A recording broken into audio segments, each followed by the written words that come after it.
আসসালামু আলাইকুম বন্ধুরা, আশা করি আপনারা সকলেই ভালো আছেন। বনি ইসরায়েলের মধ্যে তিনজন ব্যক্তি ছিলেন, যার একজন ছিল কুষ্ঠরোগী বা ধবল রোগী, একজন ছিল টাক মাথাওয়ালা এবং তৃতীয় জন ছিল অন্ধ। আল্লাহ তাআলা এই তিন ব্যক্তিকে পরীক্ষা করতে চাইলেন। তিনি তাদের কাছে মানুষের বেশে একজন ফেরেশতা পাঠালেন। ফেরেশতা প্রথমে কুষ্ঠরোগীর কাছে এলেন। আসসালামু আলাইকুম।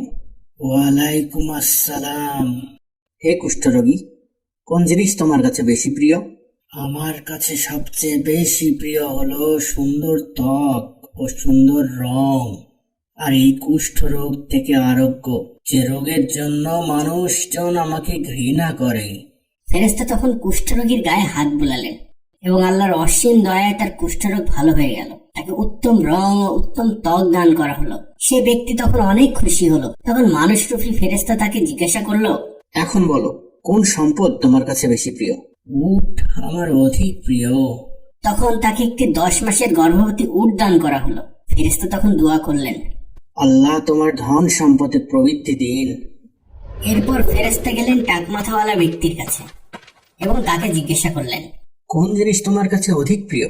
সে বলল, সুন্দর চুল, আর সেই সাথে টাক থেকে মুক্তি, যার জন্য লোকেরা আমাকে ঘৃণা করে। ফেরেশতা তখন তার মাথায় হাত বুলিয়ে দিলেন, আর সাথে সাথে আল্লাহর ইচ্ছায় তার টাক ভালো হয়ে গেল। তাকে মাথা ভর্তি সুন্দর চুল দান করা হলো।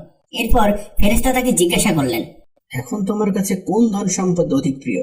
সে বলল, গরু আমার অধিক প্রিয়। তখন ফেরেশতা তাকে একটি গর্ভবতী গাভী দিলেন এবং দোয়া করলেন। আল্লাহ তোমার ধন সম্পদে বরকত দিন। এবার ফেরেশতা গেলেন অন্ধ ব্যক্তিটির কাছে। যথারীতি তাকে জিজ্ঞাসা করলেন, তোমার কাছে কোন জিনিস খুব প্রিয়? অন্ধ লোকটি বলল, আমার দৃষ্টি শক্তি। আল্লাহ তাআলা আমাকে আমার দৃষ্টি শক্তি ফিরিয়ে দিলে আমি তা দিয়ে লোকজনকে দেখতে পাবো। তখন ফেরেশতা তার চোখের উপর হাত বুলিয়ে দিল, আর আল্লাহ তার দৃষ্টিশক্তি ফিরিয়ে দিলেন। সেই ব্যক্তি খুশিতে আত্মহারা হয়ে গেলেন। তখন ফেরেশতা জানতে চাইলেন, এখন বলো, তোমার কাছে কোন ধন সম্পদ অধিক প্রিয়? সে বলল, বকরি আমার কাছে অধিক প্রিয়। তখন তাকে একটি গর্ভবতী বকরি দান করা হলো। তারপর ফেরেশতা তার জন্য দোয়া করলেন। আল্লাহ তোমার সম্পদে বরকত দান করুন। এরপর ফেরেশতা চলে গেলেন। আর এদিকে কিছুদিন পরেই এই তিন ব্যক্তি অনেক উট, গাভী ও ছাগলের মালিক হয়ে গেল। সম্পদ এতই বৃদ্ধি পেল যে উটে একটি ময়দান, গরুতে একটি ময়দান এবং ছাগলেও একটি ময়দান ভরে গেল। কিন্তু তাদের আসল পরীক্ষা তো তখনও বাকি। কিছুকাল পরেই ওই ফেরেশতা আবারও মানুষের রূপ ধরে একটু ছদ্মবেশে এলেন এবং সরাসরি ওই কুষ্ঠরোগীর কাছে গিয়ে বললেন, আমি একজন মিসকিন লোক। সফরে আমার সব সম্পদ শেষ হয়ে গেছে, তাই আজ আর আমার গন্তব্যে পৌঁছা সম্ভব হচ্ছে না। আল্লাহর রহমতে আমি তোমার কাছে সে আল্লাহর কসম দিয়ে একটি উট চাইছি, যিনি তোমার গায়ের রং, চামড়া সুন্দর করে দিয়েছেন। তুমি আমাকে একটি উট দিলে আমি সফর শেষে গন্তব্যে পৌঁছাতে পারি। কুষ্ঠরোগীটি বলল, আমার ঘাড়ে ইতিমধ্যে অনেক দায় দায়িত্বের বোঝা, এর ভিতর আবার তোমাকে সাহায্য করা সম্ভব না। তোমাকে কোনো উট দিতে পারবো না। ফেরেশতা বললেন, আচ্ছা, কেন যেন তোমাকে আমার চেনা চেনা মনে হচ্ছে। তুমি কি সেই কুষ্ঠরোগী যাকে লোকেরা ঘৃণা করত? তুমি গরিব ছিলে, মুখাপেক্ষী ছিলে, তারপর আল্লাহ তোমাকে উত্তম রং, রূপ আর সুস্থতা দান করেছেন, সম্পদ দিয়েছেন। তুমি কি সেই ব্যক্তি নও? না না, কি আজে বাজে কথা। তোমার কথা মোটেও ঠিক নয়। এসব অর্থ সম্পদ আমি উত্তরাধিকার সূত্রে পেয়েছি। ফেরেশতা বললেন, তুমি যা বললে তা যদি মিথ্যা হয়ে থাকে, তবে তোমার অকৃতজ্ঞতার জন্য আল্লাহ নিশ্চয়ই আবার তোমাকে আগের অবস্থায় ফিরিয়ে দেবে। এই বলে ফেরেশতা সেখান থেকে চলে এলো এবং সোজা টাকমাথা ব্যক্তির কাছে গেল। তার কাছেও ঠিক আগের মতোই নিজের অসহায়ত্বের কথা বললেন এবং সাহায্য হিসেবে একটি গাভী চাইলেন। টাকমাথা লোকটাও ওই একই জবাব দিল। না বাবা, কোনো গাভী দেওয়া সম্ভব না।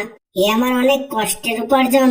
তখন ফেরেশতা বললেন, তুমি যদি মিথ্যা বলে থাকো, তবে আল্লাহ তোমাকে যেন পূর্ব অবস্থায় ফিরিয়ে দেন।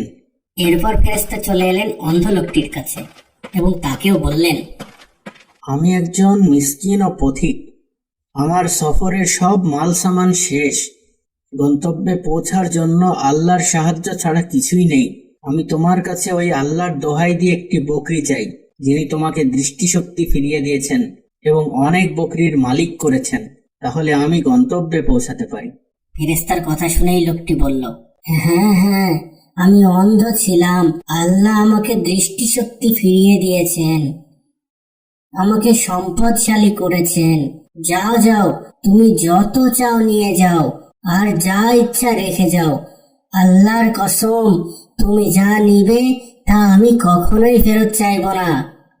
অন্ধের এ জবাব শুনে ফেরেশতা খুব খুশি হলেন, বললেন, তোমার মাল তুমিই রাখো, এগুলোর আমার কোনোই প্রয়োজন নেই। তোমাকে তো শুধু পরীক্ষা করা হচ্ছিল, আর তুমি পাশ করে গেছো, আর আল্লাহ তোমার উপর সন্তুষ্ট হয়েছেন। আফসোস তোমার অপর ওই দুই সাথীর জন্য যারা পাশ করতে পারেনি। আল্লাহ তাদের উপর অনেক নাখোশ হয়েছেন, আর তাই তাদেরকে তাদের পূর্বের অবস্থায় ফিরিয়ে দেওয়া হয়েছে।